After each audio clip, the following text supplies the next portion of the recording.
Welcome to this deep dive, and today we're going to be taking a look at some Bleach fan theories. Bleach, that anime and manga series about Soul Reapers and Hollows and all that. Today we're going to be diving into some of the biggest fan theories out there. Yeah, Bleach is one of those series where there's just so much going on. It's like every time you think you've got a handle on things, some new twist comes along and sends you right back down the rabbit hole. Yeah, like for example, Ichigo. I mean, the dude's a Soul Reaper, but he's also got Quincy powers and Hollow powers too. It's like a whole recipe for some crazy power-ups, right? Oh, absolutely, yeah. I mean, he's already one of the strongest characters in the series, but there are some fans out there who think he could actually surpass the Soul King. Like he could become the new linchpin of the entire Soul Society. Whoa, hold on. The Soul King, that's like a huge claim. But I mean, I guess I can see where they're coming from. He's got ties to all three major factions, Soul Reapers, Quincy's, and Hollows. Like, he could be the key to finally bringing some peace to that whole mess. Right. And there are those moments in the series where you get a glimpse of his true potential. Remember when he fought Aizen? I mean, he basically shattered everyone's expectations of what a Soul Reaper could do. Oh, yeah, the final Getsugaten show. Yeah, that was epic. But even beyond that, there are theories about his hollow powers connecting him to the very first Minos Grande. Like, what if his inner hollow is somehow linked to the origin of all hollows? That's a lot to think about. It really is. And if that theory is true, it would make Ichigo's destiny even more complex. I mean, he might not just be capable of surpassing the Soul King's power. He might be able to influence the very nature of hollows themselves. Okay, now that's getting really interesting.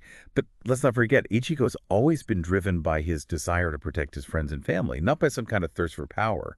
So would he even want to be the Soul King if it meant being isolated and burdened with the fate of all these different worlds? That's a good point.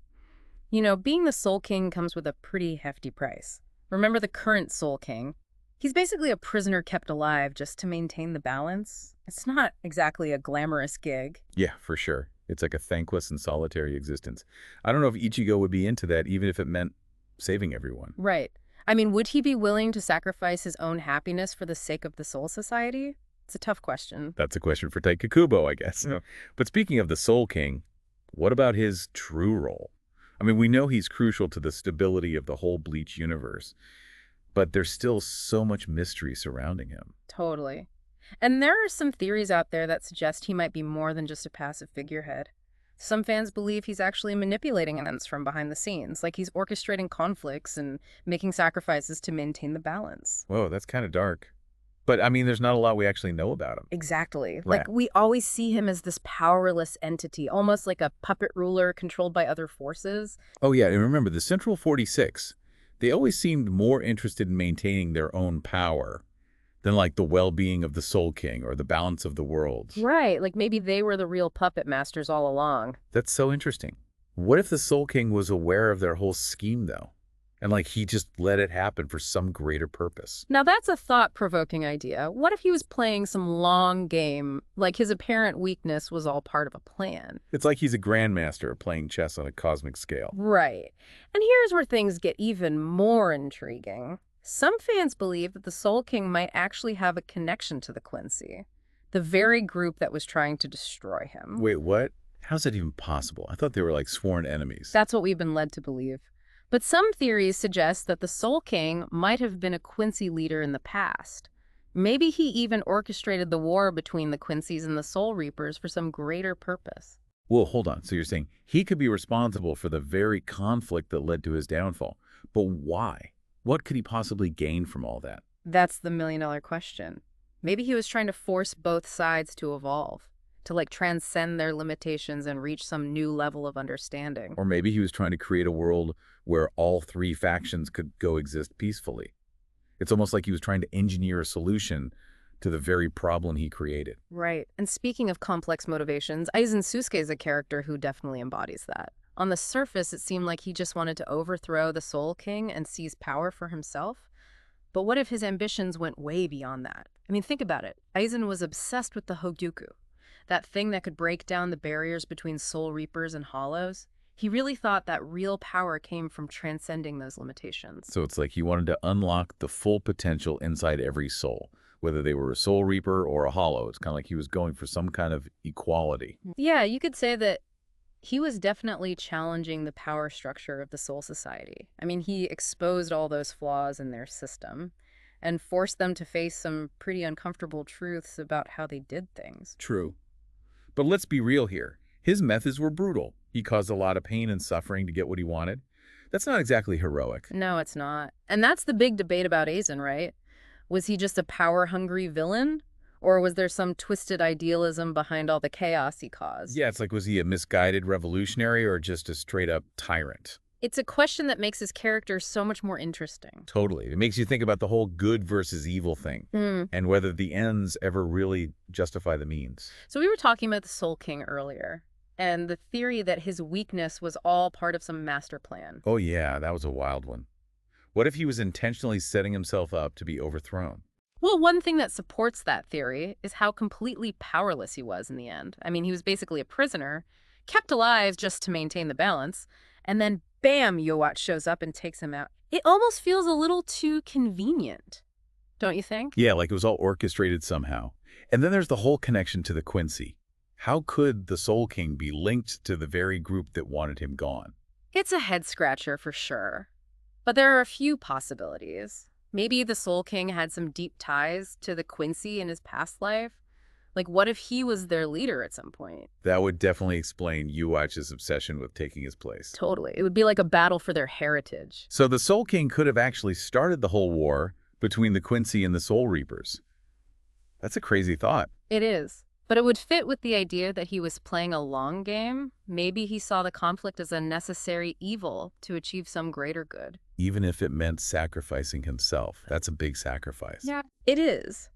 But what if his goal was to force the Quincy and Soul Reapers to finally overcome their differences? To find a way to coexist peacefully? Like, he knew they could only achieve real peace through shared suffering and understanding. It's a pretty deep theory. It is. And it kind of fits with the whole balance and harmony thing that runs through the entire series. Right, like the Soul King saw the potential for both groups to evolve, to move beyond their hatred and create a better future together. Okay, so we've been talking about all this conflict between the Soul Reapers and the Quincy. But what about Oryu? He's a Quincy, but he chose to fight alongside Ichigo. It shows that there can be common ground between these two groups. Absolutely. Oryu is a great example of that. He represents the possibility of reconciliation and understanding.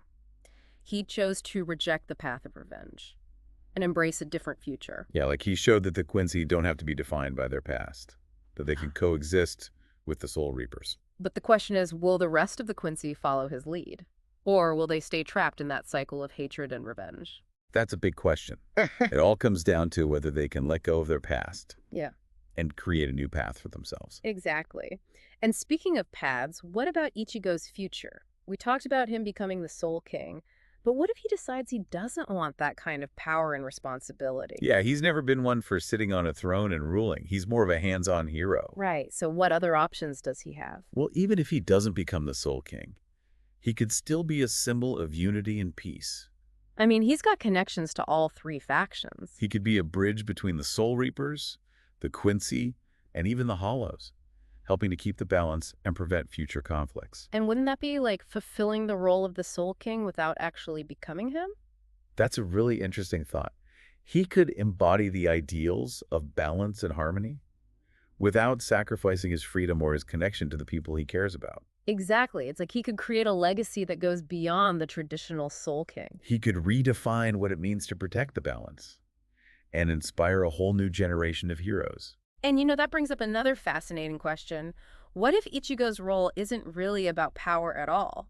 What if it's about changing the very nature of the Soul Society itself? Well, you're saying he could be like a catalyst for some huge societal shift. Exactly. We've seen how flawed the Soul Society system is. It's rigid, hierarchical, and often puts tradition above justice. What if Ichigo forces them to confront those flaws and actually change for the better? So instead of replacing the Soul King, he could inspire a movement that changes how the Soul Society works from the inside out. It's a pretty radical idea. It is. Yeah. But it makes sense. Ichigo's always been a disruptor. He's challenged their rules and their way of thinking from the very beginning. And maybe that's his true legacy. Not wielding power, but inspiring change. That's a really cool thought. It's like he could start a revolution without any violence or force, just by being himself and fighting for what he believes in. And if that happened, he would truly become a legend in the Soul Society. Not just a powerful warrior or a king, but a symbol of hope for a better future. A future where everyone can coexist no matter where they come from. It's kind of mind-blowing to think about how one character can have such a huge impact. Ichigo really is the wild card in all of this. He is. He's a tough one to figure out. Powerful but compassionate. Headstrong but thoughtful. All those contradictions make him so interesting and unpredictable. So as we wrap up our deep dive into these Bleach fan theories, what's the big takeaway for you? What can we learn from all this and apply to our own understanding of the series? Well, for me, it's that there's always more to discover. Bleach is so rich and complex that it just sparks so many possibilities and interpretations. Even if you don't agree with every fan theory out there, they make you think. They make you question what you thought you knew and engage with the story in a whole new way. Yeah, it's like there's this whole hidden layer of the story unfolding beneath the surface. Exactly. And who knows, maybe you'll come up with your own mind-blowing theory, one that changes the way everyone else sees the series. That's the cool thing about fan theories. There are no right or wrong answers. It's all about exploring those possibilities, having those discussions, and just enriching your experience with the series. And that's what makes the Bleach fandom so great. Even though the manga has ended, people are still debating these theories, analyzing every little detail and coming up with new interpretations. It just goes to show you how powerful Tite Kubo's creation really is. So as you keep watching or reading Bleach, keep those theories in mind. Let them spark your imagination, fuel your discussions, and make you appreciate this incredible story even more. Because the real beauty of Bleach isn't just in the answers. It's in the questions it raises, the mysteries, the complexities, the endless possibilities for interpretation. Maybe one day Tite Kubo will reveal the truth behind it all. But even if he doesn't, the joy is in the journey. Exploring those possibilities, debating those theories, and sharing that passion with other fans. Well said. Thanks for joining us on this deep dive into the world of Bleach fan theories. We hope you enjoyed exploring those mind-bending ideas with us. Until next time, keep those theories coming and keep diving deep.